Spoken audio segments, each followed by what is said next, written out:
একটা গল্প বলি, রতনের কুণ্ডলী। আমার কাছে একবার এসেছিলেন এক ভদ্রলোক, নাম রতন দাস, বয়স 50-এর কাছাকাছি, পোশাক পরিপাটি, কিন্তু চোখ দুটো ক্লান্ত। বললেন, শাস্ত্রীজি, আমি ব্যবসায় 5 বার ফেল করেছি, ছেলে মানে না, বাড়িতে অশান্তি, ডাক্তার বলছে শরীর ভাঙছে, এত পুজো করি, এত দান করি, তবু কেন এই অবস্থা? আমি তার ছক বিচার করলাম, কুণ্ডলী দেখলাম, চতুর্থ ভাব মাতৃস্থান, রাহু বসে আছে। নবম ভাব পিতৃস্থান, শনির দৃষ্টি। আমি জিজ্ঞাসা করলাম, রতন বাবু, আপনার বাবা কি আজও বেঁচে আছেন? তিনি একটু চুপ করে গেলেন, তারপর বললেন, আছেন, কিন্তু আমি 7 বছর বাড়ি যাইনি, রাগ আছে। আর মা মারা গেছেন, কিন্তু শেষ সময় আমি পাশে ছিলাম না। আমি জয়দেব শাস্ত্রী রতনবাবুকে বললাম, রতনবাবু, আপনার সমস্যা গ্রহে নেই, সমস্যা ওই দুটো অসম্পূর্ণ সম্পর্কে, মায়ের ঋণ শোধ হয়নি, বাবার সাথে সেতু ভাঙা। তিনি চোখ মুছলেন। সেদিন বাড়ি ফিরে তিনি বাবাকে ফোন করছিলেন, 13 মিনিট ফোনে 7 বছরের রাগ গলে গেল। 3 মাস পরে আমাকে মিষ্টি পাঠালো, বলেছিলেন ব্যবসায় একটা বড় অর্ডার এলো, বাবাকে সাথে নিয়ে পুজো দিলাম। এটাই পিতৃঋণ, এটাই মাতৃঋণ। এটা শুধু ধর্মের কথা নয়, এটা কুণ্ডলীর বিজ্ঞান, বুঝলে? তাই আমি মানুষকে শুধু পাথর কবজ দিয়েই মানুষকে ঠিক করি না, অনেক কিছু দিয়ে দেওয়া হয়। এবার যদি আমি শাস্ত্রের কথায় যাই, কুণ্ডলিতে 12টি ভাব আছে, কিন্তু মা বাবার জন্য 2টো ভাব সবচেয়ে গুরুত্বপূর্ণ। চতুর্থ ভাব মাতৃস্থান, এই ঘরে চাঁদ বা শুক্র শুভ হলে মায়ের সাথে সম্পর্ক সুন্দর, মায়ের আশীর্বাদ পূর্ণ। কিন্তু এখানে রাহু, শনি বা মঙ্গল বসলে মায়ের সাথে দূরত্ব তৈরি হয়, মাতৃঋণ জমে। আর যদি নবম ভাব পিতৃস্থান, এই ঘরে সূর্য মানে রবি শুভ হলে বাবার সাথে সম্পর্ক দৃঢ়, পিতৃপ্রাপ্তি সুনিশ্চিত। কিন্তু এখানে শনি বা রাহুর দৃষ্টি, পিতার সাথে মতবিরোধ, পিতৃদোষ সক্রিয়। এখন কেউ কেউ ভাবছেন, শাস্ত্রীজি, আমার মা বাবার সাথে সম্পর্ক তো ভালোই, তাহলে আমার কি সমস্যা নেই? আমি বলি, সম্পর্ক আছে মানেই ঋণ নেই তা কিন্তু নয়। মা কষ্ট পেয়েছেন সেটা বলেননি, সেটাও ঋণ। বাবা স্বপ্ন বিসর্জন দিয়েছেন, আপনি জানেনও না, সেটাও ঋণ। পিতৃঋণ মানে শুধু টাকার ঋণ নয়, পিতৃঋণ মানে কৃতজ্ঞতার ঋণ।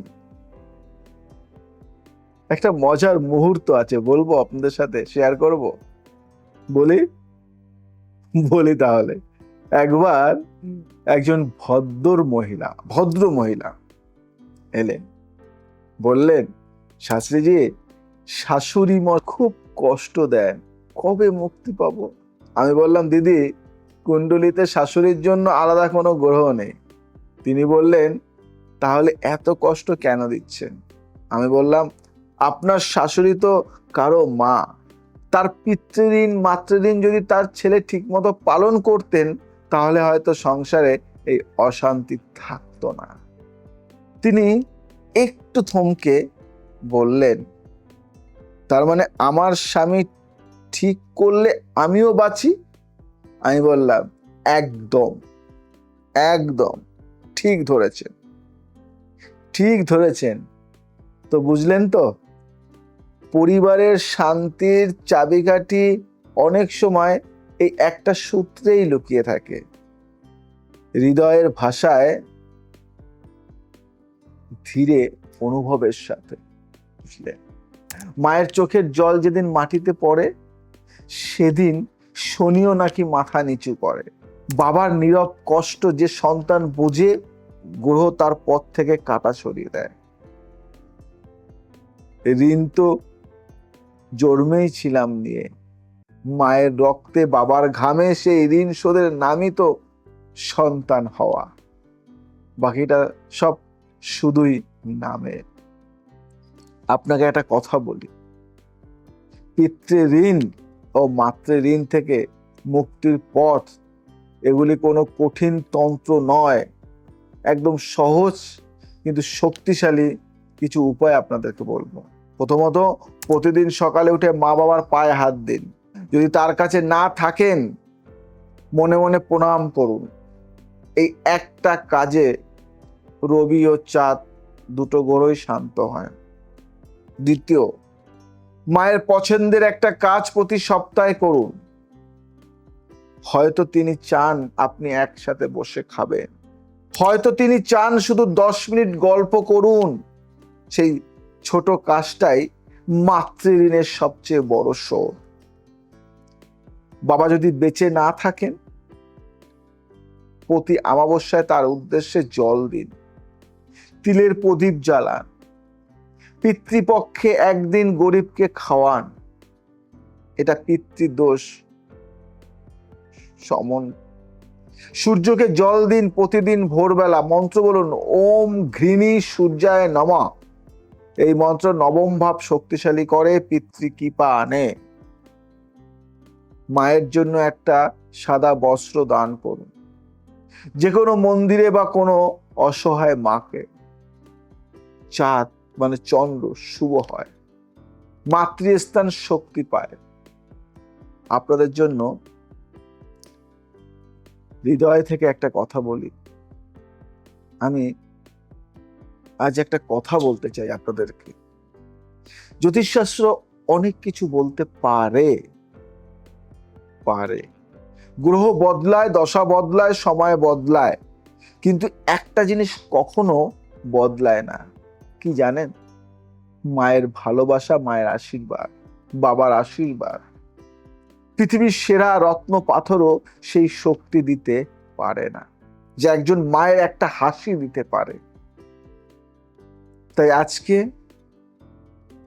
প্রোগ্রাম দেখা শেষ হলে সোজা গিয়ে মাকে একটা ফোন করুন, বাবাকে বলুন বাবা তুমি কেমন আছো। এই দুটো কথাই আপনার কুণ্ডলীর সবচেয়ে বড় টোটকা। আমি বললাম কারণ কিছু কিছু টোটকা কিছু কিছু কথার মধ্যেই থাকে। একটাই কথা মনে রাখবেন, একটা কথা, যে ঘরে মা বাবার সম্মান আছে সেই ঘরে গ্রহ প্রণাম করে। জানেন, আমি জয়দেব শাস্ত্রী, আপনাদের ভালোবাসায় এই অনুষ্ঠান এগিয়ে চলে। যদি এই কথাগুলি আপনার মনে লেগেছে, প্রিয়জনকে শেয়ার করুন, কারণ আপনার একটা শেয়ার হয়তো কোনো সন্তান আজ তার মাকে ফোন করবে, হয়তো কোনো বাবা তার ছেলের কাছ থেকে একটু ভালোবাসা পাবেন। নমস্কার, আজ আসি, আবার আসবো নতুন কিছু নিয়ে। ভালো থাকুন, সুস্থ থাকুন, সবাইকে ভালো রাখুন। জয় শ্রী ঠাকুর রাম।